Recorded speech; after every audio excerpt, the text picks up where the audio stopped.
Hello, hello, hello. Welcome to Mitch Rapp does an ultimate playthrough of the Dark Souls series. I know you're probably thinking, dude, you haven't finished a Dark Souls series of one game. How are you going to do an ultimate series playthrough of games 1, 2, and 3?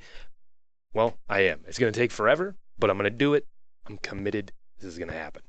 So I'm going to play through Dark Souls 1, Prepare to Die Edition on PC. Dark Souls 2, Scholar of the First Sin Edition on PC. I don't own that now, but I played a little bit of Dark Souls 2. I played a little bit of Dark Souls 1, Prepare to Die Edition on both PS3, I think, and then PC. I haven't beat either of the games. And then Dark Souls 3, I have not played at all. I'm not sure what edition because I haven't bought it, but it'll probably be the definitive edition with all the DLC and whatnot. We will play through all of the DLC. I don't know if we'll do any PvP. I don't know how much New Game Plus I'll show. I'll probably play through some of it and maybe do some episodes to show off some specific weapons, things like that. Lore, there will be some of it. I'm not super in depth with it. If you want that, you should go watch Epic Name Bro or some of Vadi Vidya's stuff, or Terra Mantis has got some good stuff on the Souls series. Those are the kind of the three people that I look at or look to for my knowledge on the Souls series. It's where I get most of it. So it's kind of a compilation of things that I've learned on my own, things I've learned from them. I'm definitely not an expert, and I'm not great at the game. I will do some off-camera farming for Souls to level up, to upgrade materials like Titanite, and for some item drops that might be difficult to come by with regard to weapons and things like that. Let's see. We'll be playing this off camera alongside, so a totally separate character, but basically taking the same path, so I can be as thorough as possible, as quickly as possible, and with less dying. So we'll get started here. We're going to do a new game. You'll see the character creation comes up. Oh, by the way, schedule-wise, probably 2 episodes a week, about 30 minutes long each, for about a year. Probably seems like eternity. But yes, anyways, let's get on to character creation. So, I understand I gotta enter a character name. We're just gonna go with Mitch. I know it's not exactly what you would call a very RPG-ish type name for a character, but whatever. We are going to go with the Pyromancer because he starts out with at level 1, meaning you have a little bit more flexibility on where you want to put your levels than picking something like the Cleric is level 2. I think there's one that's level 6, or is it 5? Deprived is 6, but he's super balanced. I've never played as the Deprived. I usually play kind of a knight type class, very melee focused. I do want to go with the Pyromancer and actually do some pyromancies, maybe get into some miracles and some sorceries as well, which I've never really done anything with. So anyway, Pyromancer. Our gift is going to be the Master Key. I choose this because I think most of these other things that you can get throughout your playthrough anyways, and the Master Key opens up some places in the game early that aren't some places you're able to open areas of the game earlier than you normally would be able to. So we're going to go with the Master Key. Physique, we're just going to go with very slim because I kind of like the athletic, like I'm quick looking. We'll just go with a commoner. I'm not super concerned. We're going to go shaved, kind of like my boy Into the Northern Lion. And who gives a shit? We'll go black. And we can customize, we'll just random his face a few times until we get something that's fine, perfect. And then we'll go back. All right, so we'll accept this. We will start with this character. We're going to go into a cutscene. In the age of ancients, the world was unformed, shrouded by fog. A land of grey crags, arch trees, and everlasting dragons. Dude is fucking creepy. But then there was fire. And with fire came disparity. Heat and cold, life and death, and of course, light and dark.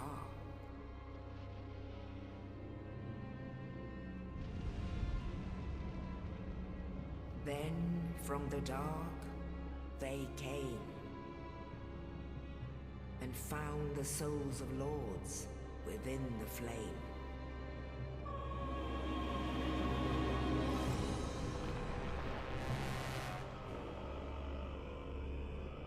Nito, the first of the dead.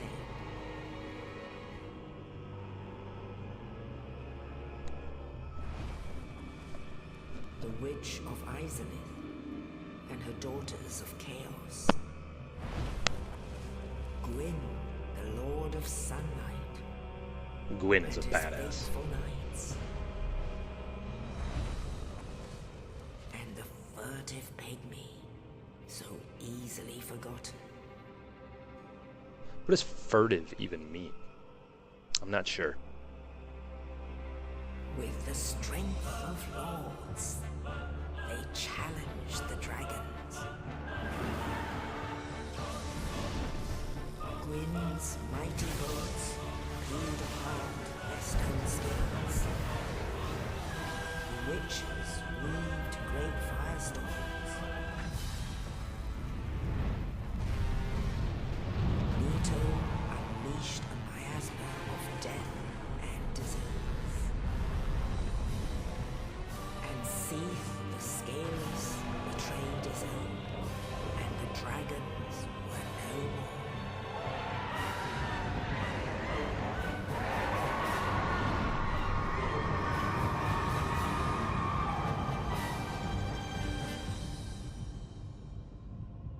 Thus began the Age of Fire. So the Age of Fire came after the dragons were destroyed? But soon the flames will fade, and only dark will remain.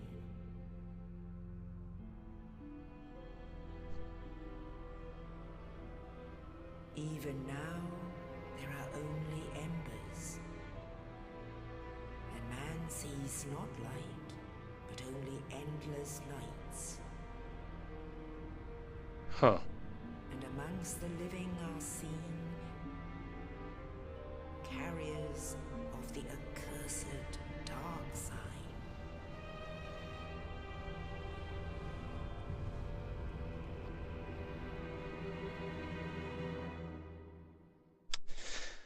So interesting. I do want to say that the cutscene is pretty beautiful, especially for the time that this game was made. This is more the in-game engine now. It's not obviously a cutscene, but Yes, indeed. The dark sign brands the undead.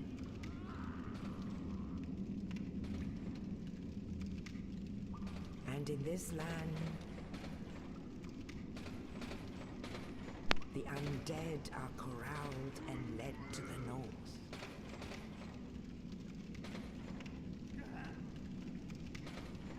Where they are locked away to await the end of the world.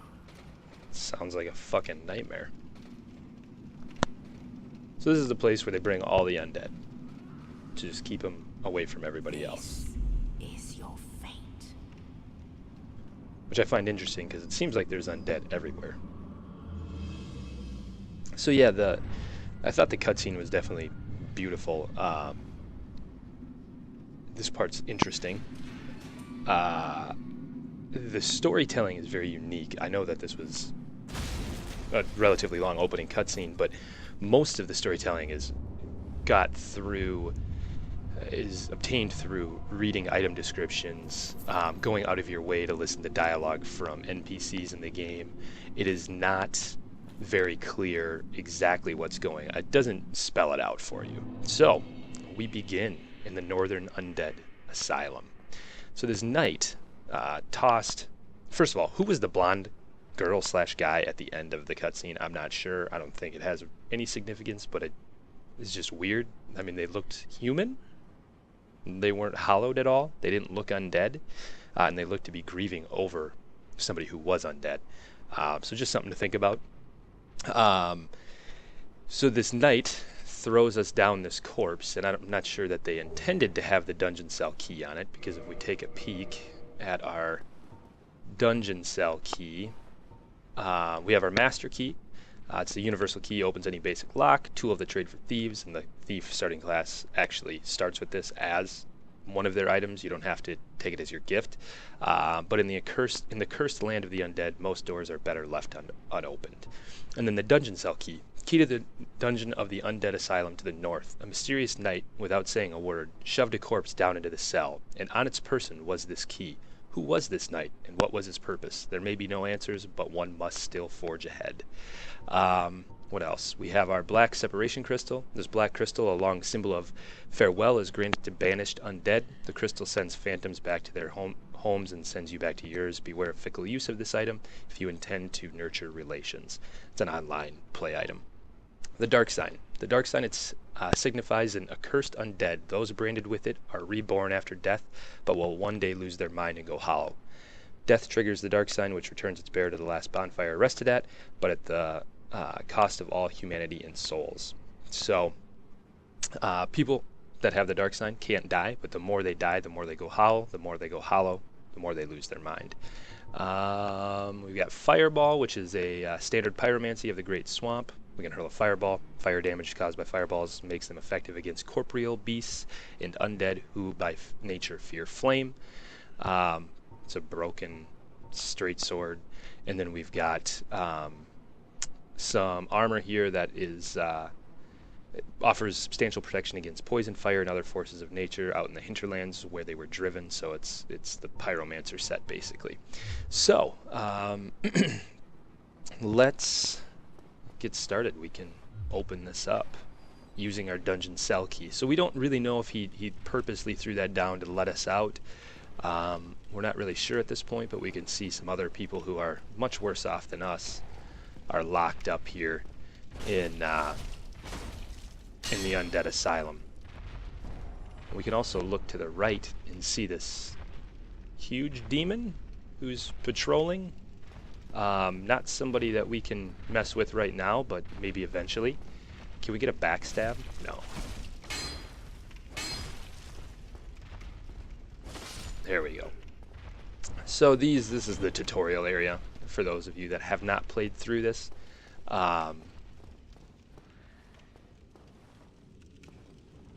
Nothing too... I'm not gonna I'm not going to read all of the tutorial pieces. I assume if somebody's watching this, they probably have played Dark Souls before and understand the general mechanics. If there's something that's a little more advanced, number one, I'm probably not aware of it if it's more advanced. Number two,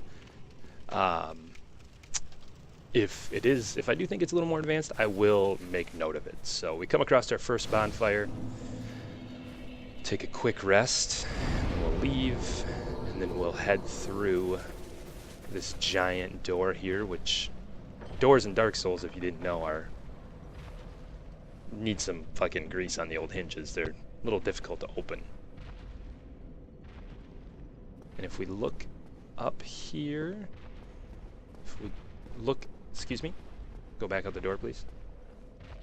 If we look up there, we can see our soon, kind of our first boss, who we could fight right now, but we're not going to, because that just sounds like a terrible idea. There's really no need to do it. I think I've heard you can get bonfires do not come this fast and furious in the actual game. That is for sure.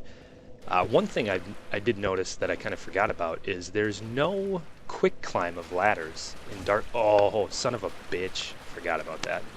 No quick climb of ladders in Dark Souls 1. So this is where we get our first item, which we should equip. It's the cracked round shield. Round wooden shield, cracked and nearly broken. Wood shields are lighter than metal shields, but this one has lower physical damage, reduction stability, partly due to cracking. So we'll equip that to our left slot here, and we can block if we want, or we can just roll through these if you time it right, which I almost fucked it up, but managed to make it happen. And then, so depending on which starting class you pick, these items will be different. You won't always get a hand axe. So we'll equip the hand axe. I didn't actually mean to do that there. Small hand axe appears identical to a lumberjack's tool, but has an ideal weight and strength, and is easy to handle. One wrong swing leaves the wielder wide open, so timing and proximity to the enemy must be judged carefully. I do really like this starting weapon. I think it's pretty solid, although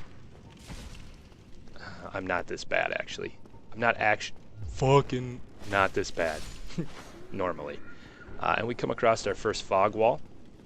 I don't think these hollows can drop anything, if I remember correctly. I don't think. Normally a fog wall will mean boss, but not in this case. So there's our bonfire there. If we look through here, we can see the knight. And Epic Namebro says this is the knight that threw our threw that corpse down. I'm not sure how he got in there necessarily. We can run down here, open up a shortcut back to this bonfire if we want to, and then rest here. I don't plan on dying at this point in the game, but it's probably a good idea to do that just in case, then we won't have to run through that last piece.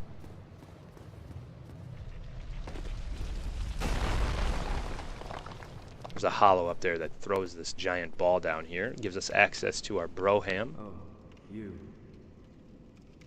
You're no hollow. Thank goodness. I'm done for, I'm afraid.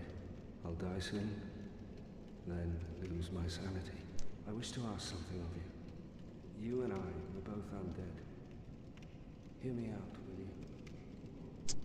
I don't know that I've ever said no, and we're not going to here. I have failed in my mission, but perhaps you can keep the torch lit. There is an old saying in my family. Thou who art undead art chosen, and thine exodus from the Undead Asylum maketh pilgrimage to the land of ancient lords. When thou ringeth the bell of awakening, the fate of the undead thou shalt know. Well, now you know, and I can die with hope in my heart. Oh, one more thing.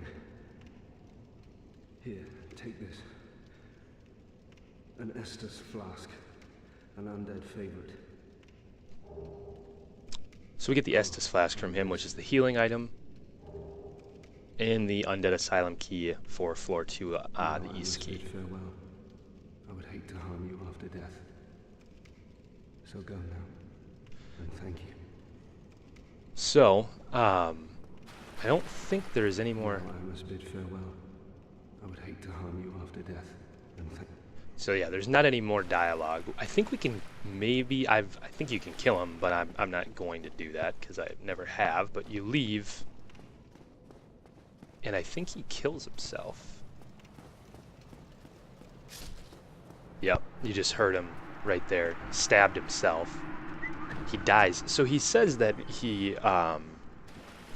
when he dies, he's going to lose his sanity, and normally you have to, die multiple times to become hollow. So I'm guessing he's been on this mission for a while of his, and he's died multiple times. We should take a quick peek at our Estus flasks. The undead treasure, these dull green flasks filled with Estus at a bonfire, fills HP. The Estus flasks are linked to the Fire Keepers. The Dark Tales also make reference. An emerald flask from the Keeper's soul. She lives to protect the flame and dies to protect it further. Emerald is kind of a pervasive theme. It's referenced for the Estus flasks. In Dark Souls 2, the Emerald Herald is where you level up, I believe. Kind of seems that Emerald generally just equals good, or kind of it definitely refers to the Fire Keepers, and which generally are kind of the protagonists along with us, sort of, I guess. I don't know, I'm probably an idiot. And then the Undead Asylum key. Key to the iron bars on the east side of the second floor of the North Undead Asylum. The Undead Asylum is a giant undead prison segmented by countless iron bars. Even if an undead were to escape from a cell, passage to the outside world would not be gained easily. So, we can open this using that key. And then we are going to get one more item here, and there's kind of an ambush and wait pyromancy flame, which we will equip after we... Whoop! I didn't mean to parry there. Come on, bitch. Oh, I didn't get the riposte, but I did get the parry. So let's equip the pyromancy flame and show that off just a little bit. Because it is badass. Like, strong as fuck. Wank! Ah, dude, you missed at point blank range, bro. That was terrible. You're a terrible person.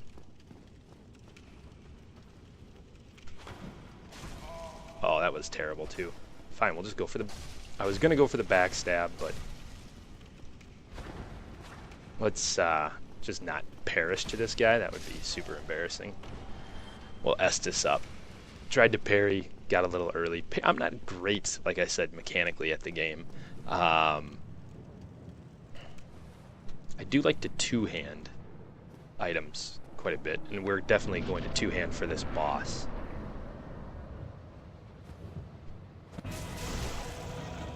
Get that plunging attack, which makes this guy quite a bit easier.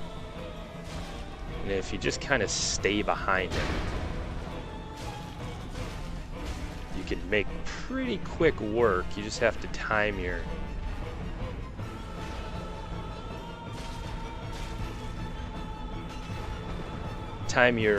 dodges just right, and he's that quick. He's super easy with the hand axe. And then we get the big Pilgrim's Key and a humanity. So we'll take a look at those item descriptions real quick. Humanity, rare tiny black sprite found on corpses, used to gain 1 humanity and restore a large amount of HP. This black sprite is called humanity, but little is known about its true nature. If the soul is the source of all life, then what distinguishes the humanity we hold within ourselves? So if you use this, our little counter up there on the left will go up by 1. The higher your humanity, the higher your item discovery, so the more drops you get, stuff like that. And then we also got the big Pilgrim's Key. Key to the inner door of the Undead Asylum main hall. Big key belongs to a chosen undead pilgrim, but this chosen undead knows not what this pilgrimage has in store. So, are we chosen because we got the key, or were we already chosen and we could only get the key if we were the chosen? I tend to think that we were chosen and therefore we were able to obtain the key. You wouldn't be able to beat the demon if you weren't a chosen undead. So anyways, we'll move on to our next area here, and this is pretty much just a straight shot up this hill. There's not a whole lot here. There's nothing to the left or right that I'm aware of, but if we come up here, hang a hard left, and then a right, and then another left. For those of you that don't have a monitor and are just listening to this via audiobook, joking of course. And I believe that's it. So we'll make our way here and get one other cutscene, and then we're done with cutscenes for quite a while. In the ancient legends, it is stated that one day an undead shall return. That's why I seem to think we were the chosen one, and that's why we're able to get the key. To leave the Undead Asylum in pilgrimage So this is the beginning of our pilgrimage. to the land of the ancient lords.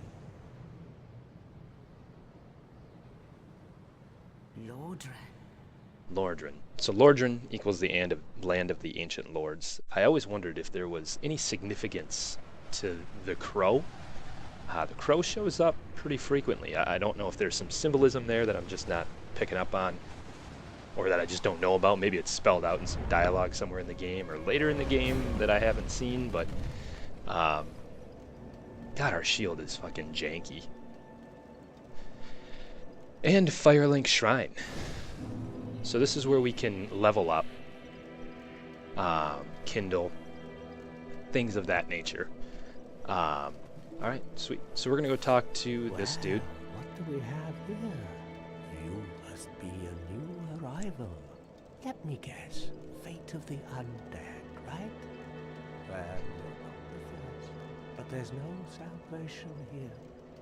You'd have done better to rot in the Undead Asylum. But too late now. Well, since you're here, let me help you out. There are, actually, 2 bells of awakening. One's up above in the Undead Church. The other is far, far below, in the ruins at the base of Blight Town. Ring them both, and something happens. Brilliant, right? Not much to go on, but I have a feeling that won't stop you. So, off you go. It is why you came, isn't it? To this accursed land, the undead? You'll notice everybody laughs like that, or at least this fucking creeper. So we'll notice, we can take from that, we're not the first to come on this pilgrimage. Apparently, many people come from the Undead Asylum, or at least multiple people come from the Undead Asylum, because he knew that's where we came from. Maybe because we're hollowed, you notice, or starting to hollow, you notice he does not look to necessarily be an undead, or at least he hasn't hollowed. And we needed to ring 2 bells. One basically up, one basically down. One's in a church, one's in Blight Town. If you know anything about this game, you know Blight Town sucks balls. We'll check out what else he has to say. Practically hollow. I don't know. Going hollow could solve quite a bit. We'll exhaust this guy's dialogue. What? Restoring your humanity? Well, there are a few ways to go about it. Collect it bit by bit from corpses. Or you can butter up a cleric and get yourself summoned. And the quickest way, although I'd never do it, is to kill a healthy undead and pillage its humanity. Coveting thy neighbor is only human, after all. So I believe that refers to the online portion. You can invade other people's worlds. You can only invade them if they're in human form or not hollowed, if they have humanity basically, and then if you kill them you get humanity. There's some other ways to obviously gain it through the use of humanity in the game. What are you looking at? Don't try anything clever. You might regret it. You're probably right, bro. Hmm? What? You want I've never really killed any of the NPCs, That's but all we need. Another inquisitive soul. always been interested Well, listen carefully then. to see what would One of happen. the bells is up above in the Undead Church, but the lift is broken. You'll have to climb the stairs up the ruins and access the Undead Burg through the waterway. The other bell is back down below the Undead Burg, within the plague-infested Blight Town. But I'd die again before I step foot in that cesspool. So he is an undead, for sure. That's about as much direction as you get in Dark Souls games, is you have to do these 2 things, figure out how to do them, and you're going to have to go up the stairs, and you're going to have to go down the stairs, to the left, or the downstairs, to the right, or upstairs. Also, one cool thing about the Dark Souls, well, at least Dark Souls 1, is how everything's kind of interconnected, the opening up shortcuts and being able to see other places that you've been to. Bloody hell, what is it now? You ask too many questions. I think that's it for his dialogue. Hmm? What now? I'm not up for chatting. Yeah, that's the end of his dialogue. So we'll collect a few items here. A few more humanity. We've seen that already. I can't go that way there, Chief. And then I think there's fire bombs over here. Fire bombs are... Let's see. Where the hell are they? Oh, right there. Bisque urn filled with black powder explodes, inflicting fire damage. Relatively powerful ranged weapon, especially in situations calling for fire damage. A very precious item at low levels. Many warriors use these to augment their strategic repertoire. We also got the Soul of a Lost Undead. Basically allows us to get more souls when we use it. We also have this bro up here who we can talk to, and we will talk to. Hello there. I believe we are not acquainted. I am Petrus of Firelink. Have you business with us? If not, I'd prefer to keep a distance, if possible. He's got a pretty sweet mace. He's kind of a dick, and he also is kind of chubs. Hello there. I realize that I have requested that we retain our distance, but I also want you to know that it is not meant in ill will. Here, take this, as a token of peace. No, go ahead. It's for you. And here we get a copper coin. Copper coin made of copper. It shows, its face shows Old Man McCloyf, god of medicine and drink. Even coins of great value in the world of men have little value in Lordran, where the accepted currency is souls. Those who dream of returning to the outside world are fond of carrying these around. Well, that was nice of you, sir. Oh my. Oh, I know. How about this? I have to await my companions here anyway. So what if I were to teach you some miracles? Would that please you? Yeah. I think that would please me. Very well. Then first, a covenant with the gods. So you have to join the covenant to be able to learn miracles from this guy. And we're not gonna learn any miracles immediately, but eventually I would like to dabble. Let me share my miracles. Only their ultimate effectiveness will be determined by your efforts and your faith. Fair enough. So we can learn a gesture from him, which is shrug. We learned that. Let's see. We can talk to him again. My companions are Milady and her young knights. She is young, but burdened by an undead mission. We are her defenses, to keep her from harm. Talk to him An again. undead mission? Regrettably, I cannot share that with you. But you are my pupil. Perhaps if you show your faith. And by perhaps if you show your faith, he means perhaps if you bribe me and pay me 100 souls. Very well. I can surely tell you. You don't have to do this, but Undead clerics are given a mission to seek kindling. Kindling is the art of feeding bonfires with humanity. Through kindling, we shall one day be granted magnificent powers. so we can purchase some stuff from him here. Come again. We're not going to The purchase anything effectiveness of the because teachings depend upon your faith. thank you for that. I'm aware. So we're going to go back to the bonfire, rest up, level up, and then probably call it an episode. So just kind of real quickly, here's the level up screen. We are going to put... Actually, let's do this first. Let's get rid of that. Oh, I didn't grab the other one yet. That's fine. There's another soul. A lost soul of the undead or something. But we're going to put a couple into endurance because it increases our equipment load and also increases our physical defense and our bleed resist. And then we're going to put one into vitality. I'll probably end up running kind of a, I think more of a strength build. We'll see. But yeah, that's the plan as of right now. So we'll accept this. You'll notice our attack power hasn't gone up at all, but that's all right. And I think we'll call it an episode there, guys. Hopefully you enjoyed it. If you did, please leave a like, subscribe, comment. It definitely helps out. Keeps me motivated to do, more episodes. So if you're enjoying this, or if you're looking forward to more episodes, definitely let me know. Like I said, probably will come 2 episodes a week, about 30 minutes an episode. Thanks again. If I didn't have a shitty headset, I would be done by now. Thanks again. We'll catch up with you later. Bye-bye.